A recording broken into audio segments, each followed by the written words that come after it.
Bem-vindos à aula de estatística. Esta é a aula 3, aonde veremos a representação gráfica do conjunto de dados.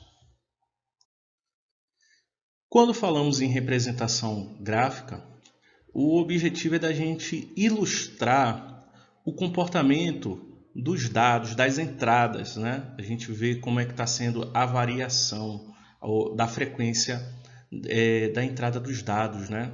Conforme cada uma das entradas, claro. Então vamos iniciar aqui apresentando um histograma. O histograma ele é um gráfico utilizado para representar a frequência de intervalos. Tá? Então, por exemplo, nós estamos aqui com o histograma da altura, que é da tabela que a gente utilizou em vídeos anteriores. Tá? Então está aqui a tabela de frequência. No caso aqui é da frequência absoluta, né? Da altura. Então veja que a primeira classe é um intervalo que vai de fechado, né, em 149 e aberto em 160.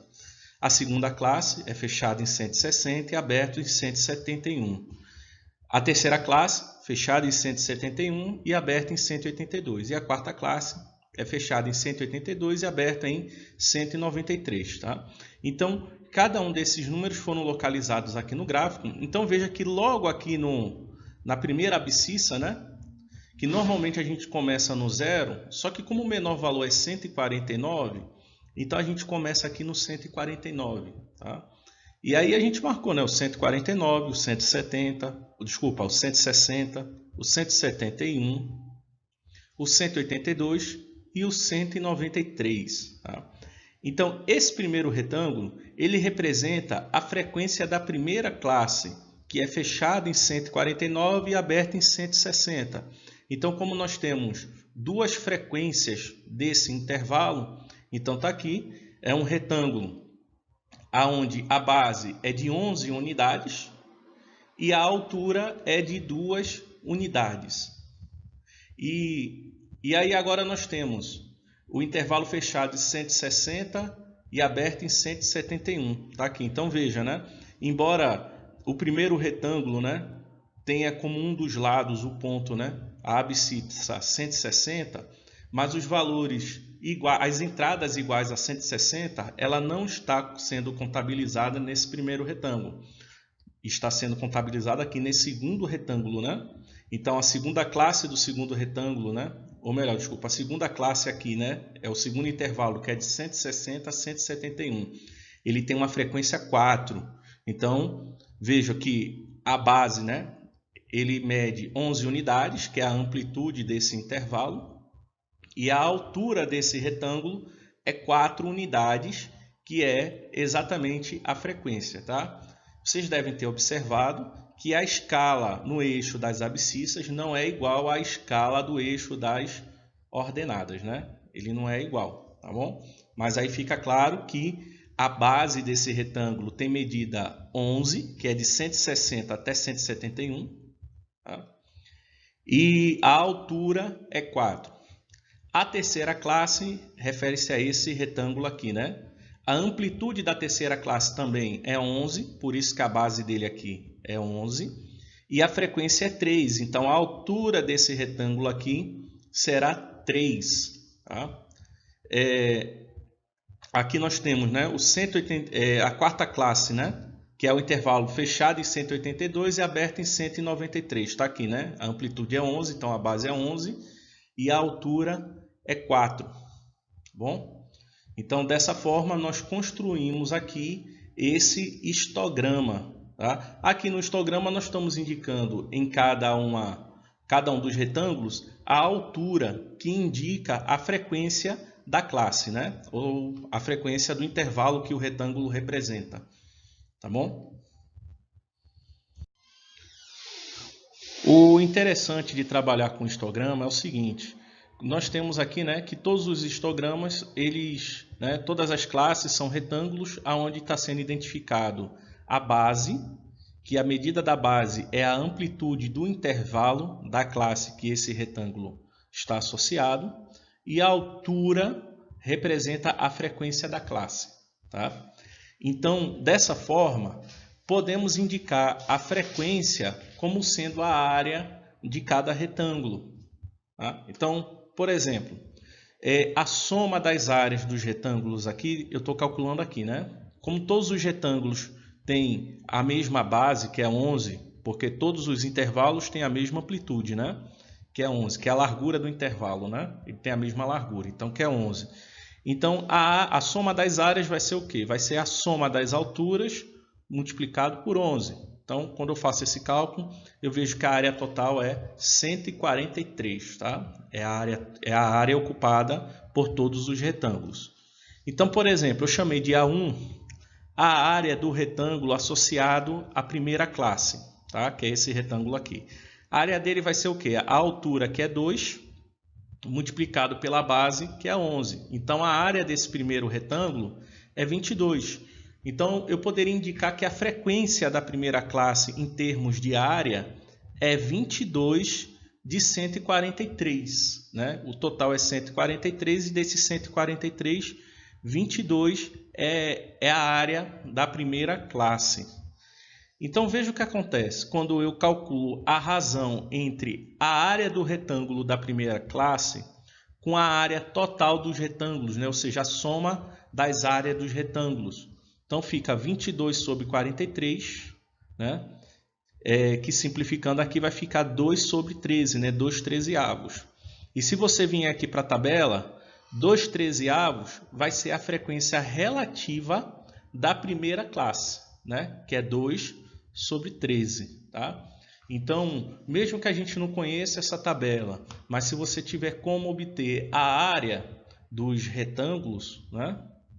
Dos histogramos, então vai ser possível você determinar a frequência relativa ou frequência percentual de cada uma das classes. Polígono de frequência é um gráfico que ele visa mostrar, ilustrar, na verdade, o crescimento ou decrescimento, ou melhor, a variação das classes, tá? De intervalos. Então vejam que no gráfico ele não é indicado os extremos, né, dos intervalos. Tá? Então o que é marcado? Ele é marcado o ponto médio de cada um dos intervalos. Então, por exemplo, nesse primeiro intervalo aqui na primeira classe, o ponto médio ele vai ser 154,5. Vou até escrever aqui de lado. Ó. Na primeira classe, o ponto médio é... Vou botar aqui, ó. Deixa eu mudar a cor. Ele vai ser 154,5. Bom? E aí, o ponto 154,5 está associado a 2. Né? Aí, a segunda classe, que é a frequência 4, ele vem aqui para cima. Ó, né? A abscissa dele, no caso, vai ser o ponto médio entre 160 e 171. Que nesse caso aqui, se vocês fizerem o cálculo, vai dar 165,5. Já aqui, nesse ponto que é referente à terceira classe, né, ele está associado ao ponto médio de ao ponto médio de 171 e 182, a abscissa dele, né? E aí, se vocês fizerem um cálculo, vocês vão ver que vai dar 176,5. Né? Mas veja que a ordenada continua a mesma, né? A mesma frequência, ó. Continua sendo 3, né? Do jeito que está aqui. É só a abscissa é que vai ser o ponto médio dos intervalos, tá? Então, a quarta classe é o ponto médio, né? É a média entre 182 e 193, né? E aí, se vocês fizerem o cálculo, vocês vão ver que ele vai ser 187,5. Bom? Então, dessa forma, né? Aqui a gente colocou até os eixos, né? Mas muitas vezes eles acabam nem colocando aqui os valores aqui do eixo das abscissas. Às vezes fica só ordenada, tem gráfico que não tem nem sequer a ordenada, fica só apenas o gráfico de polígonos, tá bom? Onde a gente localiza cada um dos pontos, dessa forma, onde a abscissa vai ser o ponto médio do intervalo e a ordenada vai ser a frequência. E aí a gente liga segmentos de retas, né, ligando os pontos consecutivos, tá bom? E aí a gente, como já disse, a gente usa esse gráfico mais com o objetivo de visualizar a variação entre as classes. Agora vamos conhecer aqui o histograma de frequência relativa. Na verdade, ele é um histograma semelhante ao da frequência absoluta, né? Onde a medida da base, né? Ele é igual à largura do intervalo e a altura vai ser a frequência, né? Só que a frequência aqui, que na outra, né? No primeiro slide, né? No slide anterior, era a frequência absoluta, aqui ele está apresentando a frequência relativa. Se vocês pudessem, né? Puder comparar os dois gráficos, vocês vão ver que os gráficos são semelhantes. Porém, as alturas é que mudam, então há uma diferença, né? É uma semelhança proporcional, vamos dizer assim, em relação à altura, tá bom? Mas ele segue o mesmo conceito que o histograma para frequência absoluta. Inclusive, se você desejar utilizar a área de cada um desses retângulos como frequência também, ele vai ser válido, tá? Da mesma forma. Temos agora aqui a ogiva, né? A ogiva, na verdade, ele é um gráfico de polígonos, mas para frequências acumuladas, tá? No gráfico de ogiva a gente utilizou para frequências absolutas, ou também poderia até ser utilizado como frequência relativa, mas aqui a gente utiliza como frequência acumulada. Então, cada ponto desse, né, é um ponto referente a uma das classes, aonde a abscissa vai ser o ponto médio do intervalo, de cada um dos intervalos, e a ordenada vai ser a frequência acumulada, né? Então, vocês devem se lembrar, por exemplo, que a frequência da classe 1 é 2. A frequência da classe 2 é 4. Só que como é uma frequência acumulada, então eu faço 4 mais a frequência das classes anteriores, que dá 6, né? A frequência da classe 3 é 3. Só que como é a frequência acumulada, então eu vou fazer 3 mais 4 mais 2, por isso que deu 9, tá?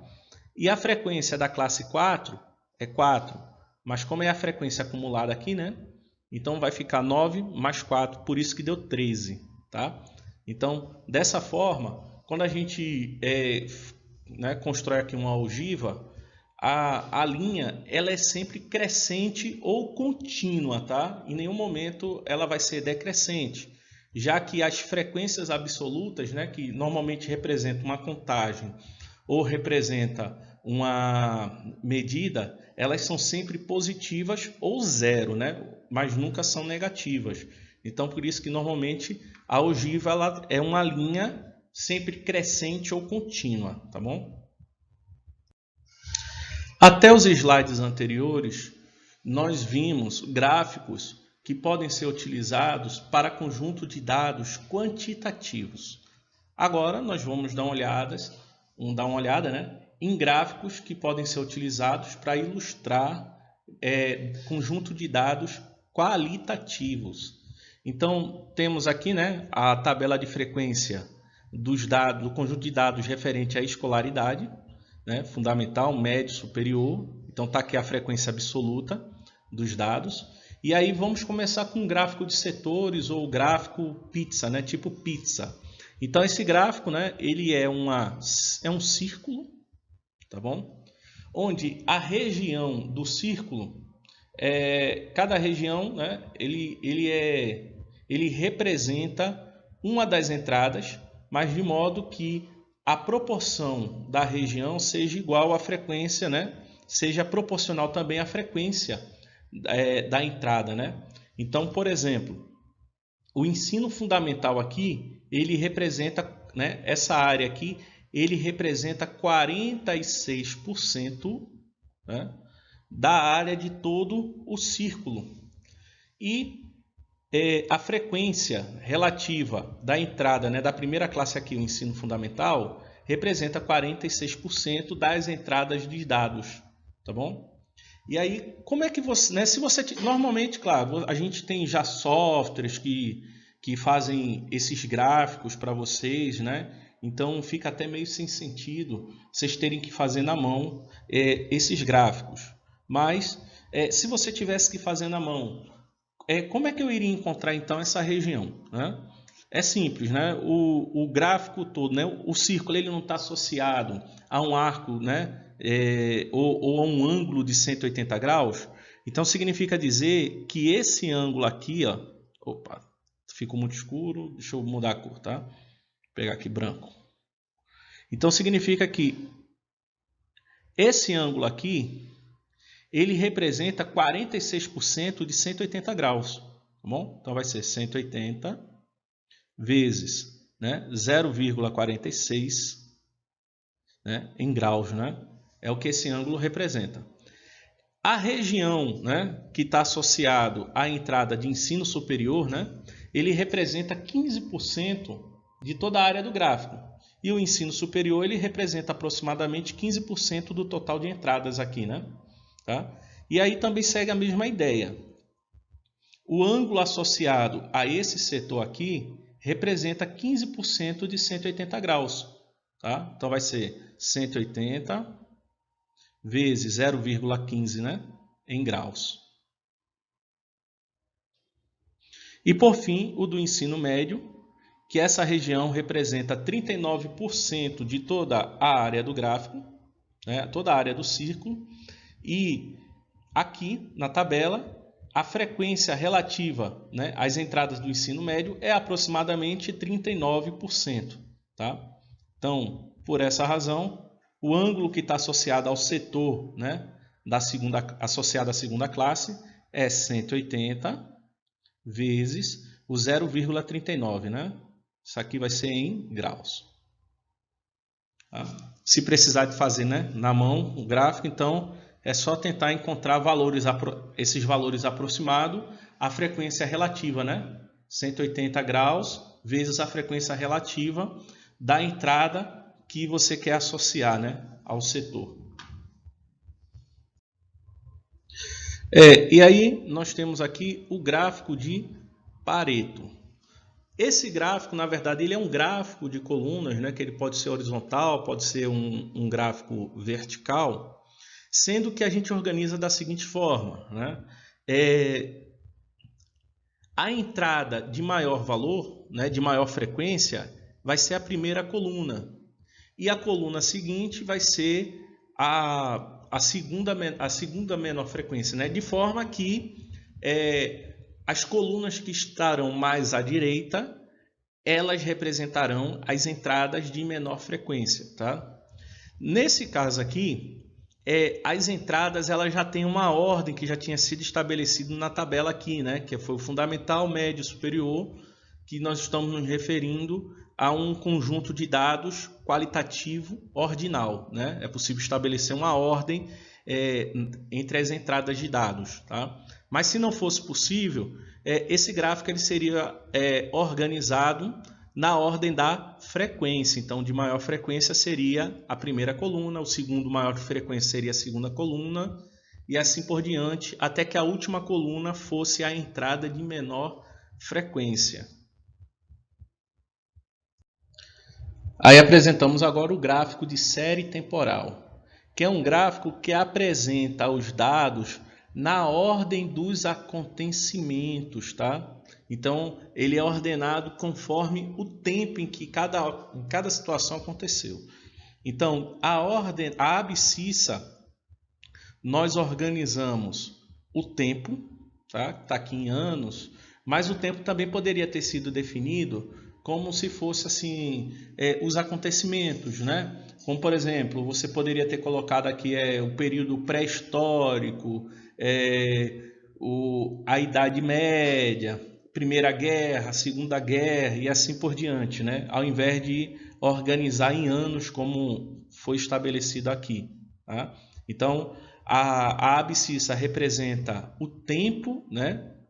Colocado na ordem dos acontecimentos ou, né, na ordem temporal, vamos dizer assim, né?